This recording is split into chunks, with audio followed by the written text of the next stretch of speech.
All right, guys, so I'm gonna go ahead and walk you through how I drop off my car on Turo.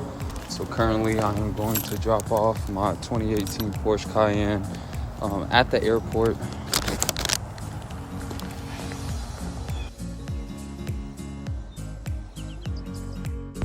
All right, you guys, so for starters, whenever you're doing a drop off that is at a location that is not listed as, your home destination, for example, right now I'm dropping off at the airport, you always want to charge a fee. So I am charging $40 for my delivery at the airport, and that $40, what it's going to do is cover the cost of dropping it off at the airport, because putting it in short-term parking is like $3 an hour.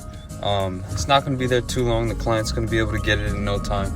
But then also it's going to cover my Uber to get me back to my house where I have my other car. So make sure you guys are charging for any type of drop-offs if it's not at your home location where it's not inconveniencing you.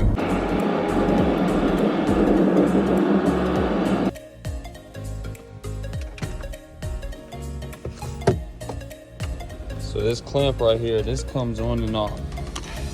Comes on and off. You can just put it back in, boom.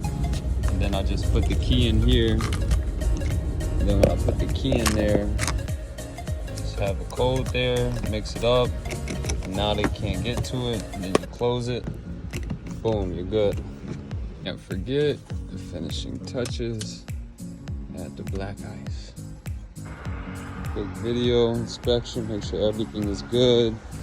No scratches on the rims.